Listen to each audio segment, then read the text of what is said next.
Hey, I'm Rudosa, and today I'm going to be walking through my record, Nature of Consciousness, showing you all about my processing and how I worked on it. So this record originally came out on my label Moments in Time in November and was designed to be the B-side to go with Impetuous, which was the A-side. It actually turned out that it was more favoured by DJs than the A-side, so I thought I'd give you a little look into how I worked on it and my thought process of why I did things and how I created it. Okay, so let's take a little look. So with this record, Impetuous was a little bit more of a trancey, old school 90s flavoured record.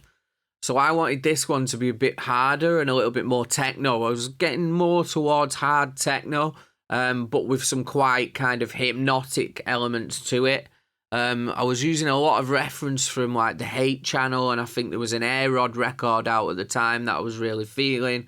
So I often use stuff like that as a bit of inspiration of where I want to go and as a guide. So with regards to how I get started, I'll often kind of set a BPM in mind. I have a bit of a flavour of how I want to go, sometimes in key.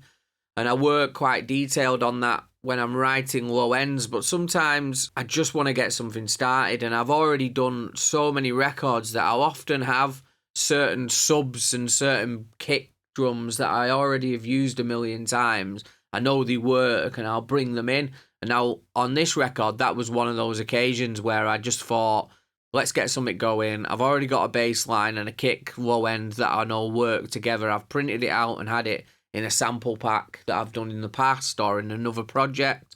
So I generally bring that in and then I'll filter it down, and then I'll add new layers on the top. If you want to know a bit more in detail of how I work on those sub-frequencies and actually make them from scratch, keep an eye out for a Fader Pro from myself, which is coming up, which I've going to have gone into some serious detail from the very start of producing a kick, to working on the low, to printing them together, treating them, so you'll be able to see a lot more in detail about that.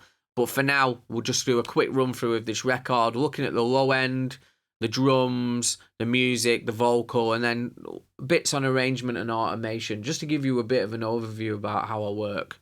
So to start with, I had a low frequency kind of kick and sub that I'd worked with a lot of times, and it's just, I printed it that much and treated it that and changed it so much, but it's actually just got hardly any. You can see here it's got a bit of transient missing, so really it's almost like the back of a kick and some sub together, and then I've got space to add mid kicks and higher kicks on top of it.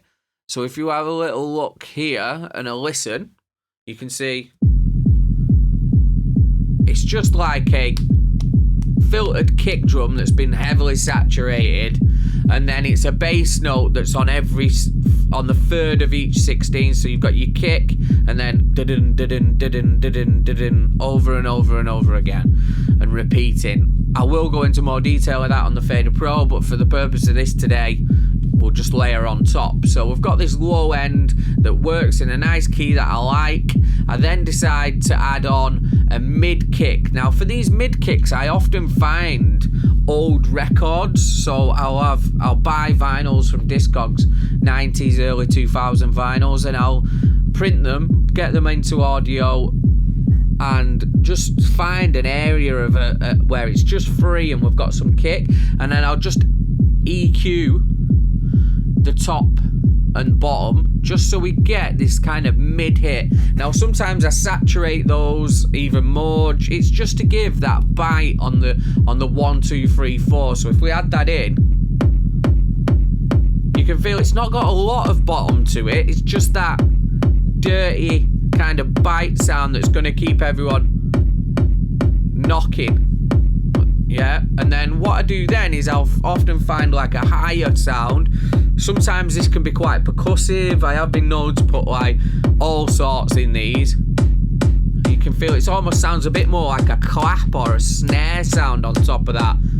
But you hear them together and it sounds like a solid track. So once I've got all those EQ'd and mixed together, I'll always put on like a bit of saturation on the full group, sometimes some compression as well. However, that low end that I have actually already used has probably got loads of compression already in it, so it doesn't need it. So the next thing that I'll add on is my Culture Vulture UAD, which is saturating it quite heavy. If we take that off, I mean, it's a massive difference. It is increasing the volume a lot, but it's also really blurring the frequency lines between each kick that I've used, and even just pushing that low end that I've used in a previous record even more to the front. So once I've got that, and that's all set up and ready to go, I'm looking then to start introducing drums. So with the drums, when I'm working at a faster BPM, I'm looking to put some kind of 2 and 4 in there, whether it's like a saturated snare sound or something like that, just something, because at these speeds, if you start putting lots of rolling percussion and synths in, it can sound too quick at 138 we're at. But if you're working at even faster spaces and speeds, you need that something to two-step to, basically. So if we look here, I added a snare sound. It was just a sample, and I've really heavily saturated that with the decapitator. Then adding Breeze, which is my favourite reverb plugin at the moment. I'm constantly using that. And it's only an 8% mix, but it just gives it a nice bit of zing. So if I have a little listen on there, you can feel it really kind of fizzle on top of the kick. It's just adding that. Just giving everyone something to just kind of step to. I'll then EQ'd it. Not much, just rolling all that little bit of shit off the bottom end. Then some ozone, just to give it some stereo image, so I can often kind of focus on, that's the bit that I want nice and wide, so then I can focus on that area. That's why I really love and I recommend using Ozone's imager, because you can really kind of look at each frequency band and narrow down the area you want to widen. The low end of it, it's barely there anyway, it's just that hit, so you want to keep that quite central. So then after that, I've added in a bit of a kind of 909 clap that's just moving around the speaker. So if we have a little look at that, so that's got a bit of saturation on there, a nice delay, which is giving it this 8th delay, which is giving it the movement, the stereo movement. Bit of reverb again directly on the channel. I do use stuff on sends, but that one's doubled up because I wanted to sit that in a specific place. Next is just a really soft, almost like an extra clap or reverbed piece of percussion just on top, just to give that length, extra length. So if I just kind of take that back, it's almost like a top to that snare, and on the kick on the 2 and the 4, just giving that kind of bit of further distance. Claps working along with that. I then added in some white noise, bit of kind of atmospheric, just kind of tension. It's holding there for a little bit of tension. And I mean, that's just a sample that I found. I use that sample quite a lot. It's being sidechained and I've EQ'd it. The next thing will be I'll start to work on some audio sounds. So I'll also look at maybe just some rolling hats. So it's just a little bit just to start that groove going. And then there's another one. Both of these will be sometimes sidechained, sometimes not. It just depends on the feeling and the frequency, whether they're getting in the way of the kick. So this one is quite interesting. So on this one I use, if we just take this off, it's actually just a drum loop, a techno top loop. And what I do to these sometimes is just to give them obviously variation, but also it kind of evolves in a modular type of way. By using this plugin, you can see that it's constantly being filtered, distorted, and then delayed. So you get this, and it's coming through a step-by-step effects unit. It's really unique, this plugin. I massively recommend it. It's wicked. If you take that off, you're going to hear it just turns into a boring loop.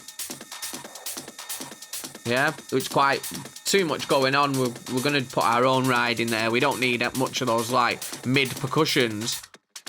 So it just makes this like almost wash of drum. But once you drop that in with the rest of what we're working on, straight away on top of the kick and bass, it's adding that extra groove.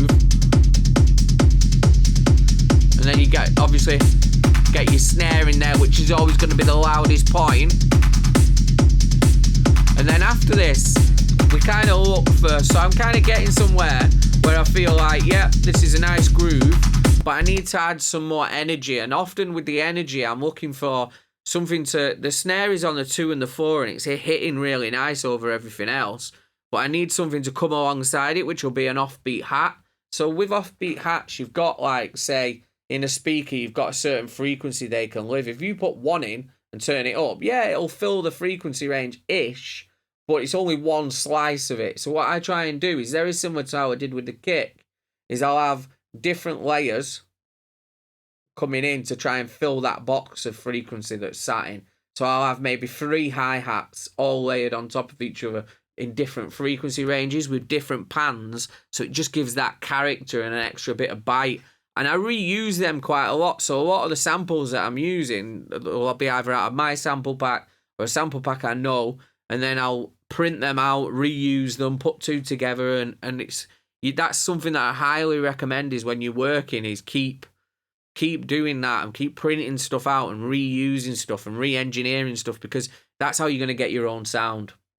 So if we start adding these hats in now, you can just hear there, it's just slightly to the right, and it's just a solid shaker style offbeat. Then a bit of a lower one underneath that. And then another one down the middle. So you're getting this energy there now. You take them away. You see how it's just a little bit empty in the mids. There, it's driving a bit more. Once I get to this point, I'm definitely looking for something to pick up that speed. So I'll always use a 909. It's closed and open combination generally. So you can see that's quite loud in the mix. If we look at the pattern of that, you can see it's very straight, but what's giving it the swing and the groove is the note velocities that I'm using across there. I do use there's a new feature in Ableton 11, the randomize, which will give it random velocities, and I'll often repeat it over the 4. So for example, like that, and then it'll repeat again, rather than doing it over the full bar, because it can sound a bit too like electronic then live. So it still wants to feel like computer music for techno, so generally it's over that 4/16 there. Alright, so the next thing I'll look at then is I'll go for a hi-hat. So this is the open 909. I literally use it in every single track. So you can see it's not a quite straight rhythm with that. There's a little bit of kind of swing areas there. So it's just giving that bit of movement, just a bit to make you shake your head a little bit. And then I'll add another 909 also. Now this one's another 909, but a bit more aggressive and saturated. And you can see that this one is landing on every offbeat, but we have got a little groove area going there, which actually fills the gap with the other hi-hat, which is sounding really nice. I think the layers are all good on that. I'll sometimes then add a shuffle hat, which is just another version of the 909, but it's just with a different sound. It's just more energy. This one's got a bit of a weird velocity trick on there. It's just kind of just pulled things around until I get the roll that I want with everything else. And then obviously everybody's favorite in techno is the ride. So I use this ride all the time. It's a sample that's in most of my tunes, to be honest. I do vary it up occasionally, but mainly I'll do that on the kick and on the offbeat. So it then gives me this like kind of extra energy. If you just do it on your offbeat, it can make it sound a little bit too bouncy. So if we have a listen to that. So you can see it's just rolling along. It's not in a 16th pattern, it's on beat, off beat. And then I can judging on how bouncy I want it to be, I'll generally kind of sidechain it more or less. And now in this one, I just wanted it kind of a wash. So I've left that at like 40-odd%. Sidechain wise, I sometimes use Kickstart, is so simple to use. Or another one that I've recently started using a lot of is Volume Shaper. Made by the same people, it's just Volume Shaper's a bit more intricate for stuff. Alright, so that is pretty much all of the drums. So if we drop in our drum bus, we can hear that. That's the full drums. That's everything in there. We drop that then onto our low end. You can hear that's all nice and tight. But initially, when I get to this stage, I like to kind of treat my drums and get my drums to sound as good as they possibly can before I decide to arrange the record, or even sometimes before I put the music in, because, you know, if it's more of a drum-based track, which this one is, then it needs to sound amazing before I even try and fit some synths in. That does change record to record though, so on that group for the drums, if we just take a look at what we've actually got, I had a saturator, so I'll take everything off, and then you can hear the difference that it's going to make. I mean, it's massive on this one, to be honest. So I really wanted these drums to sound aggressive, so the first thing I did was I just thought, smash it, and put a hard curve saturator on, just to give them some aggression. I then also was concerned that the sounds needed to be quite short, and not the decay times of the drums need to kind of, to get that groove going and hear all the individual sounds. I didn't want those hi-hats to be too long. So what I did was I put on a transient shaper, and I just took some of the sustain out just to give it some shortening, and just so you felt more of the groove within it. So I had that in, and then the next thing was compression. So I use this compressor all the time. It's the VSC2 by Brainworks. Yeah, it's a great compressor. Definitely check that one out. I also then added the Manly, so I actually use this for my mastering as well as on my drum bus. But what this is doing is I'm giving some frequency EQ and a bit of a boost at 12k, then I'm giving a boost at 4k, and I'm also giving a boost at 1k. These middle two generally will change depending on what type of drums I've added and what frequencies they're sitting in. But this top one generally is a shelf, and it'll just push the entire top end of the drums up. So if you dial that in, you can hear it's just giving it that nice bit on the very, very top ceiling of where my drums are EQ'd. From there then, I also add another EQ, which I just really love the sound of this one. It's Brainworks Millennia, and I push this one just at 10k, so you can really hear that there.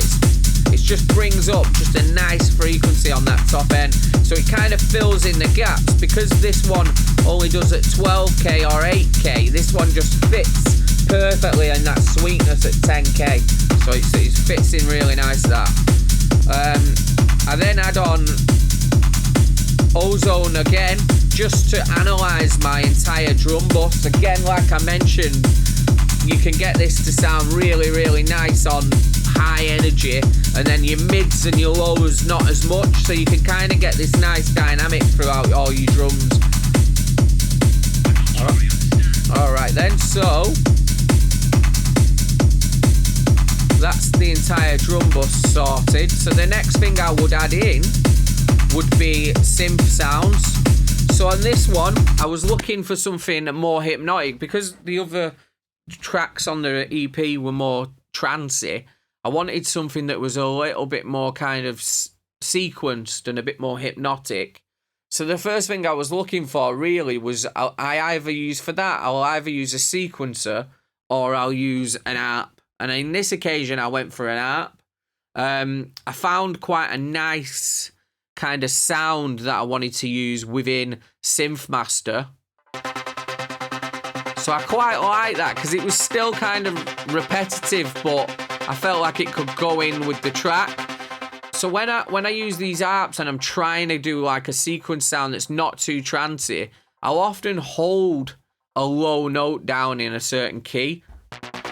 Yeah, so I'll often find the note, and that'll give me a rhythm in the sequence, and then I'll start to add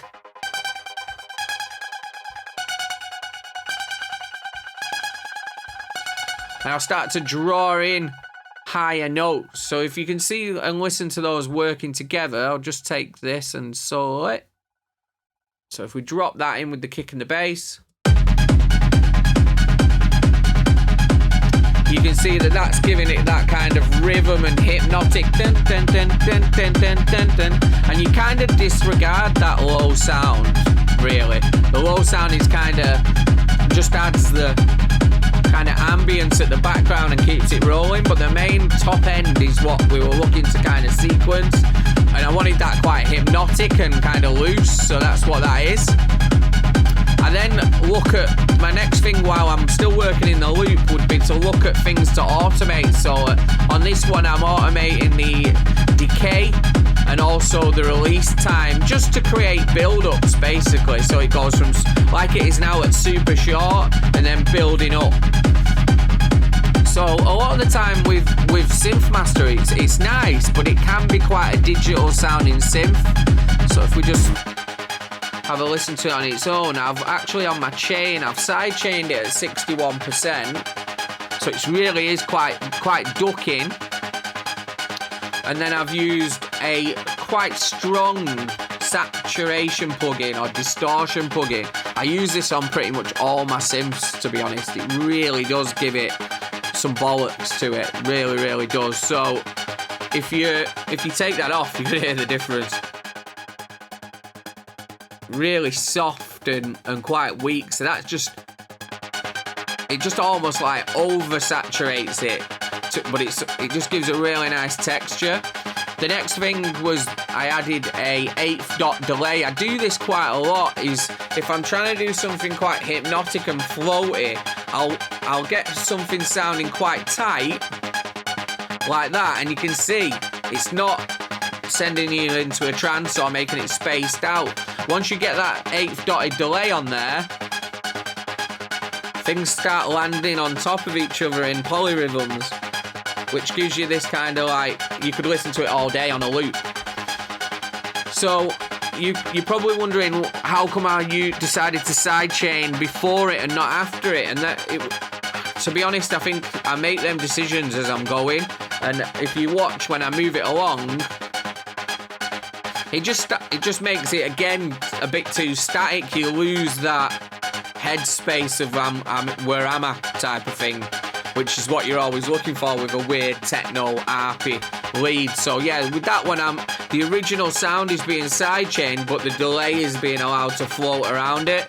And then I'll have just dropped an EQ on at the back end. I've not done anything really too surgical with it, and I haven't needed to, because there's not a lot else sat up there, to be honest. If we look, got a really strong bottom end with a kick that is coming through in the highs, but not much. And then my drums are all sitting in the mids and at the top. So there's nothing really that can clash. So I haven't really needed to. I've just rolled off the bottom and let it roll. Sometimes I'll do that and it won't need it. Other times I'll have to get really surgical and start to EQ one sound to allow another sound to come through. But in this instance, it was absolutely sweet. So the next thing I was looking for was something to kind of glue the whole thing together, almost like a bass. So I looked and drew out a pad sound, and I was trying a lot of pads on that pattern. So you can see the pattern I used was over the full 8-bar loop, but a lot of the pads just weren't cutting it enough. So I decided to flick through some bass sounds, and that's where it really started to kind of come together. So if we add this in, and I just take out these and just listen to just that. With this sound as well, in my head I was wanting it to, when it went up, I wanted it to feel like the speakers were almost ripping. So to get that and achieve it, I had to use quite a lot of saturation. I used a preset called Punks Vox, which is actually made for vocals, but it just really pushes out some elements in that. I mean, there it is without it. So it really does, like, gives it some overdrive, big time. And then side chains, not the strongest because it is a pad. And then I've obviously EQ'd it as well. And that's it really. There's not an awful lot being automated on it other than a high cut filter across the full track. But we'll have a look at that as it goes on. So you can start to see now when I put these two together,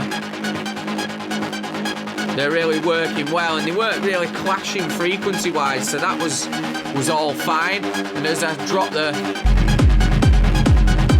you can hear the low end fitting in quite well with that, and then the drums are the bit that just makes the upper body start swaying, and that was it. So once I got that, sometimes I'll then at that point decide, all right, so where do I want to go from here? So I started maybe doing most of that in here, then record it through, create a loop, and all of this will be based at the start of the record. I then think, right, do I need another element? Would I need a vocal? Or do I need another synth sound? In this one, I really didn't feel like I needed another synth sound, so I just thought I was hearing something in my head. So I went for a vocal, so in my loop it would have been added in that I would have thought, right, there we go, let's have a little look at some vocal sounds. So on this one, I actually have recorded tons of bits from movies that are ripped stuff from YouTube, and I think this is a bit with Samuel L. Jackson from Pulp Fiction. So if we have a listen to it with how I've treated it and then take it off. It's almost over. So it's almost unaudible what he's saying. It's like it's almost over. Yeah, I can't really tell. I just looped up a tiny bit and I'll often drop the full vocal in, loop up a tiny section, and then just try and feel the flow of whether that fits with the groove, and then I'll start working on it. Because sometimes you can find a vocal, put loads of stuff on it, and it doesn't even work. So there's better to, especially with this style, is look for some rhythms and stuff like that. On my Fader Pro that I'm going to be doing as well, I'll go into every style of vocal. I'll even record some of my own and show you how I treat my own vocals. But for the purpose of this, I just wanted something that I could get in there quick and just create a bit of a rhythm, and it's almost like another synth when that comes in. So if we look at how I've treated it and take it off, this is his raw vocal. And Ringo's proud of you. It's almost over. And Ringo's proud of you. It's almost over. So you can see it's a bit of nothing, but once I start to put things on, so I'll just turn all these off and then we can see what they're like as they come through. And Ringo's proud of you. It's almost over. And Ringo's proud of you. It's almost over. So I added a bit of little alter voice. So all this is really, if I'm doing my own vocals or I'm want to transform a vocal, I'll put some drive on, and then you can really like make it kind of deeper or. But in this occasion, I was happy with the frequency his vocal was. I just wanted some drive from that to make it sound dirty. I then added an EQ just to wipe all that crap off the bottom.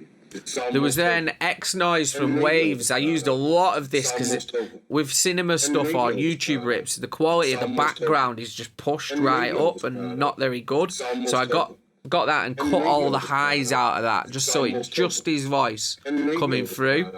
I then added a 1/8 dot delay just to give it a rhythm, and then sidechain that just so you got this, just to kind of reorder things and just make it fit a bit better. Then I use the CLA vocals. I use this quite a lot, especially on my own stuff. Pushed up the treble, compressed it slightly, nice tight reverb, slap delay, which I kind of use sometimes off Sound Toys as well. So I sometimes combine that, and then a bit of spread, so it just gives it some width and gets it out of the way of all the other sounds. After that, I added a filter freak. So this is really minor, but you can see it's got a resonance spike that's just modulating down left to right. And when he finishes at the end, it goes whoop, whoop, whoop, whoop. and radio. Very slight, but it just gives that just a something a little bit different. It's almost over. Almost again trying to make it into a musical sound. Again, filtered, EQ'd, so we can then kind of automate that in and out with the record. So you'll see as it's coming in and out, I'll often filter that so you can see, especially at the start of the record. Towards the end, not so much, but just so it comes in and out. But once they're used to it, I stop using it at the end. But we'll have a quick look at that on the arrangement in a second. So once you've got that, I then create build-ups often as well with an 1/8 dot delay. So that one is gradually just building. You can see it just coming up and down across. So that will just be for my transitions on my effects. Getting more and more intense as the record goes on. Alright, so let's hear that in the mix. And radio. It's almost over. So it's not like right in your face, it's just one of them that you can find yourself on a dance floor, you'd be saying it. And absolutely no clue what you're saying, you're just kind of mumbling, but it kind of works. Alright, so once I've got to that point, and I've got most of the idea together, I'm looking and thinking arrangement, and I'm thinking about effects as well at the same time. So I'll often pull effects from records that I've done in the past. So sometimes I have certain ones like white noise, blast, crashes, little miniature snare rolls, stuff like that I've used before. I will pull them in. Just because then I can reuse them, change the sample, EQ them differently, layer them, stuff like that. But it gives me, I know already that they're a core sound that I use in most of my tracks.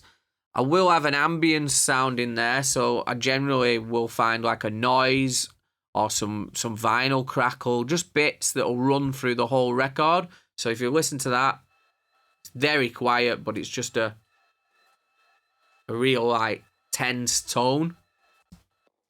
Once I've got that and I've got those effects in, I'll then start to piece the record together from the very beginning. I often treat it like I've sketched something down that I'm about to paint on a wall. So I've sketched all my ideas, everything in there is sketched out and ready to go, and I'm just going to piece it together as we go along. So my loop will I'll have a loop, say for an example like this, and that loop will start here and move away until they meet and we reveal the track. So it gets eaten by the record. So let's have a little look at what I did. So I'm just going to close a few things down so you can see everything. So yeah, to start with, obviously it's techno, so you want to get it going pretty quick. I do a lot of like low cut automation, so cutting bits out. But in this record, I actually haven't done that much, just a few transitional cuts. And I've actually taken big lumps out of the record. So I've actually taken 15 seconds out before the drop. It's quite rare for me to do that. I don't often do it, but I just felt it worked in this one because of the vocal. So let's have a little listen to that. So it starts off with the low end in full, gets the party started. White noise, just again with like a background, ambience, and then you've got my music, which is in, but it's so short, it's actually acting like a rhythm to start with. Because the decay is so low down, it's really giving like a super short, and it just gives you that, and you can hear that on the vocal.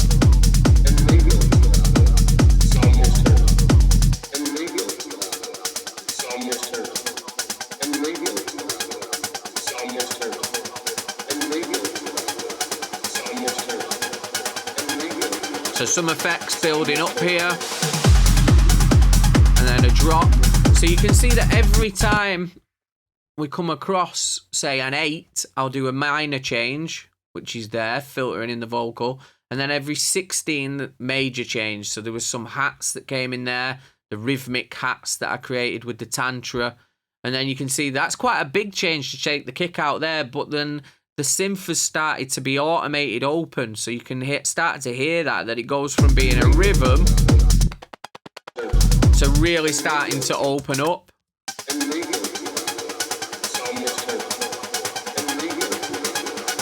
And then what we'll get here is a drop.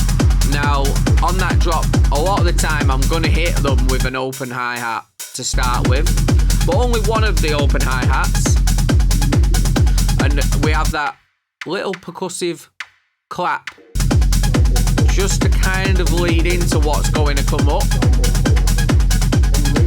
So we're getting to like 30 seconds into the first drop, and this is where I'll add some more percussion and more hats to start giving more energy.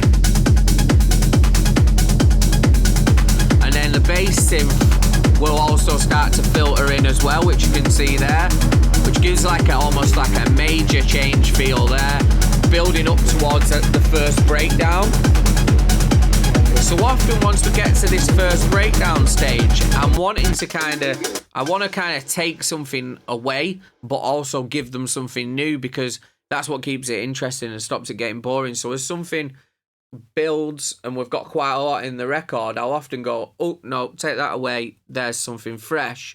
And then everyone goes, oh, that's nice. And then you start to hear the old stuff that we've already heard coming back in. It just keeps the record fresh and it stops it getting boring. So you'll hear that now with the snare.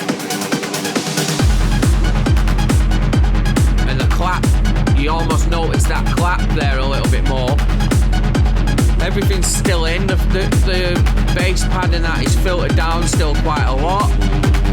The low end stays in, so I do that quite a lot, is drop to the low end and then take it out and just hit them with just whatever we're going to have here.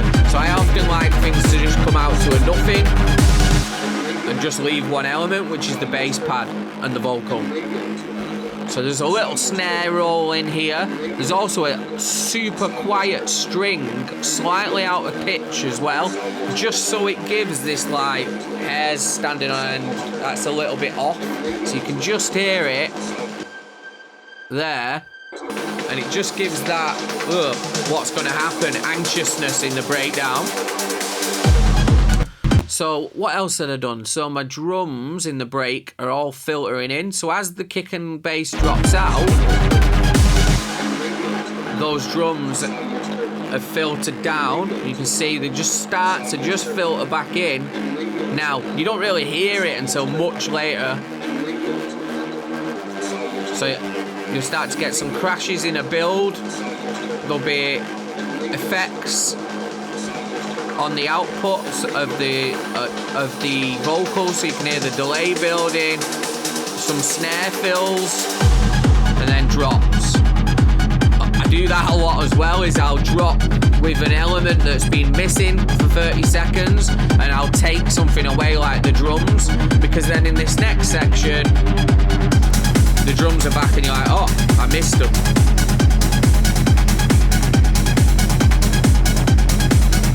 So we haven't used this up to yet, but this is the ride. So this is now going to compound the energy and give more, alongside the vocal coming back in as well. So you're really getting pretty much everything that you're ever going to get in this record coming up to the last breakdown.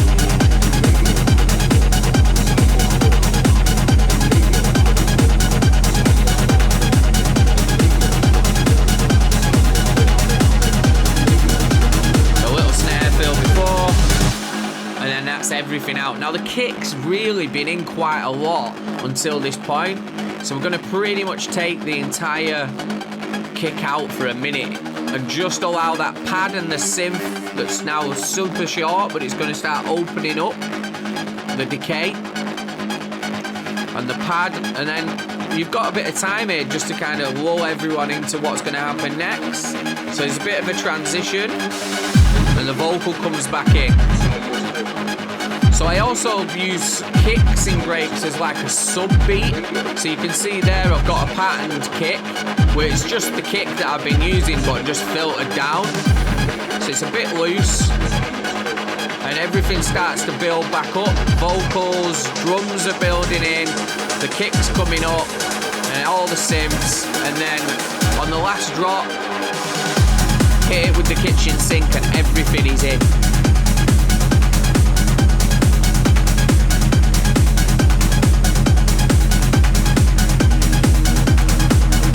the vocal, which will come in as soon as the ride finishes. So you can see there, you've got your ride, and then it's going to go out and be replaced. So we give them everything, but not quite, because then it gives it a bit more of an interesting transition.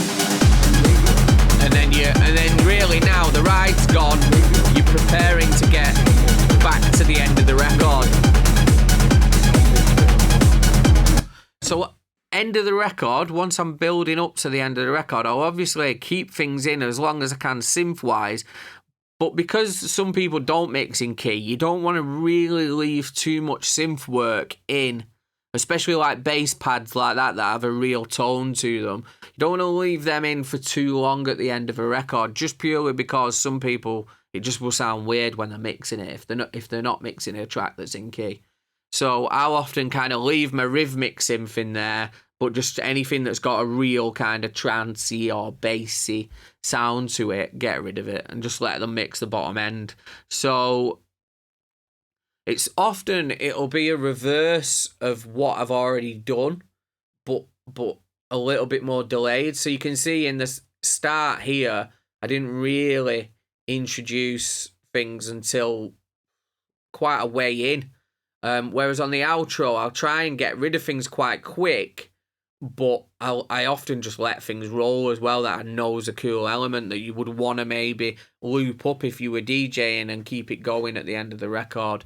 So you can see here that the snare came out at this point, and we were just left with just the percussion. That bass pad has gone down to practically nothing. It is still there, but it's way down. You've also got that dropping right back down again. I do slightly build it back up, but you can see there, builds back up and then out. So we're pretty much now just at drums and bass again with a little bit of music, and that'll just keep going right until the end of the record, maybe with some just effects at the end, and that's it.